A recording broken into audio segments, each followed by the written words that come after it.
4 Cleveland quarterbacks in action. We wouldn't show Snoop Huntley, but we'll show the other 3, including that guy. Sorry. 9 for 10 on the night, 71 yards and a tutty. He's going to make way for Dillon Gabriel up next. 2-minute situation before the half. Gabriel to Gage Larvadan. Coolest name in the game at the first down. So he'd make way for Shedeur Sanders. Playing in Cleveland for the first time as a quarterback for the Browns. Fans like, ooh, we're so excited, yay. Post-game, check out this question. I feel like you belong here on this team. Obviously. I think overall as a player, I feel like I put in the work. I feel like everything I do, I try to do it to my best, and that's all I ask for. So I feel like everybody feels like, they should be on the team. And if you ask anybody on the team, would they feel like they belong, in their own eyes. So I feel like I do, but I'm my own player.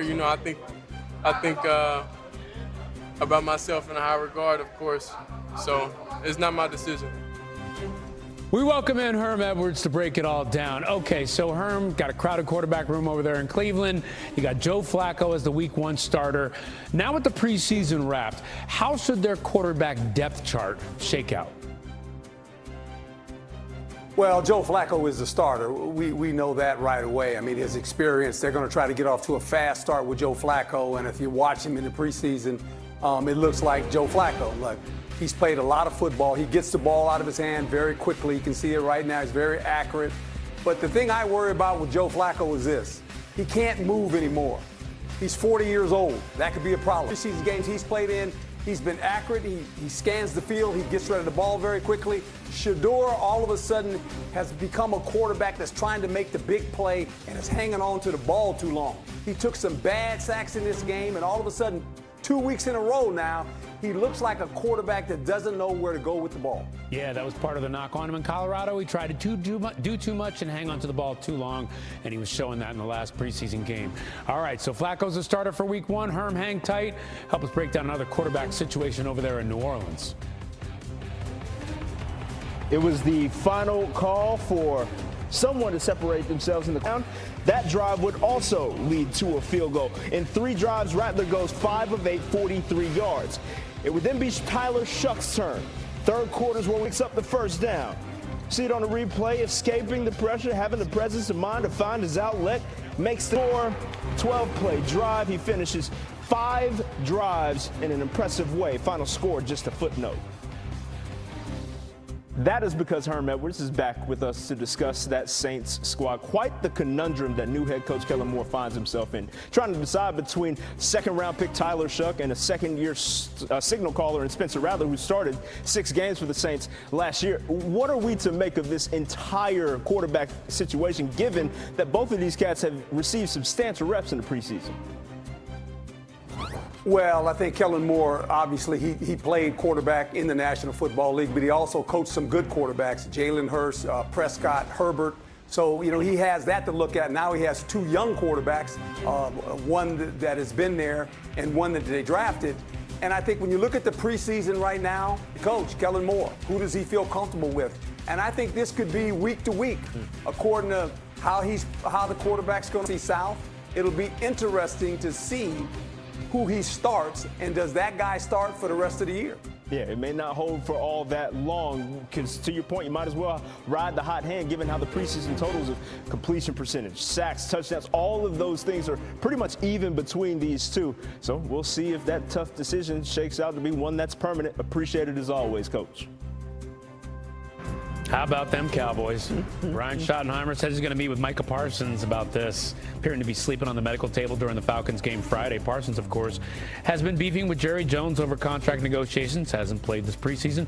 Today on Twitter, Parsons voiced approval for a post stating he was only on the table briefly, adding, "I'd never disrespect." Last look at their quarterbacks before the regular season. Joe Flacco was already named starter and looked good in his tune-up, completing 9 of 10. Dillon Gabriel impresses well, throwing for 129 yards and a tud, but Shedeur Sanders struggled, completing just 3 passes and taking 5 sacks, so a lot going on. Let's see if Daniel Oyefusi can help us sort it all out. The Browns put a bow on the preseason on Saturday, and now all attention turns to Tuesday's roster cut-down deadline. During the game, GM Andrew Berry said that keeping all 4 quarterbacks, Joe Flacco, Kenny Pickett, Dillon Gabriel, and Shedeur Sanders, is, quote, not much of a decision for us.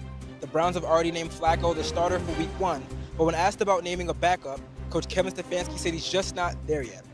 Pickett would give the team an experienced number 2, but owner Jimmy Haslam has already said it's important to evaluate Gabriel and Sanders ahead of the 2026 draft, when the Browns have 2 first-round picks.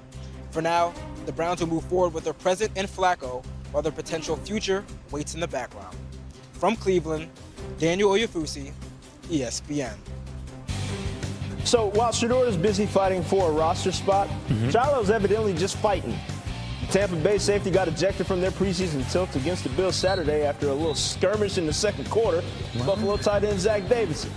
There's the punch, and there's the flag. That wound up being a subsequent ejection after. Everybody feels like, they should be on the team. And if you ask anybody on the team, would they feel like they belong, in their own eyes. So I feel like I do, but I'm my own player. I think about myself in a high regard, of course. So it's not my decision. Yeah, I didn't know I was out. Okay. Yeah, I didn't know. I was on the bike. I was powering up. I was powering up for that 2-minute drive because, that's just a situation every quarterback dreams for. That's many situations I've been in before, and I thought I was in. So then he told me I wasn't in, and I was like, oh. Sanders, of course, disappointed to be pulled from the game before that final 2-minute drive. As we take a look at some of the notable performers, the quarterbacks in the Browns quarterback room. Joe Flacco, the starter, 9 of 10, 71 yards, a touchdown. Dillon Gabriel, gripping and ripping it, 129 yards and a touchdown. Shedeur Sanders, under pressure, 5 sacks, finished 3 of 6 for 14 yards on the day. Back here with CBS Sports NFL analyst Emory Hunt. Emory, let's just say this wasn't the best performance we've seen from Shedeur Sanders. It wasn't what he was hoping for. He was sacked not once, not twice, not 3 times, not 4. It was 5 times, 5 sacks. That's a lot of time on the ground for the young quarterback. He completed just 3 of 6 passes, 14 yards, before being notably replaced by Tyler Huntley on the final drive of the game. This created a lot of post-game headlines. So what do you make, Emory, of that decision by Kevin Stefanski, who said not to read anything into it? A lot of times with these coaches and coaches like Kevin Stefanski, it's ego over execution, it's plays over players. At the end of the day, you got to give this kid a shot to redeem himself. That's the beauty of being a rookie. You're going to go out there, you're going to struggle, you're going to have some success, you're going to struggle again, but you want to see them come out on the other side. Now, Shedeur had 5 sacks, 5 drives, just was trying to press, trying to impress coaches, the fans, trying to live up to what Dillon Gabriel just put out there on the field. And Kevin Stefanski handled that situation and this whole quarterback competition horribly because you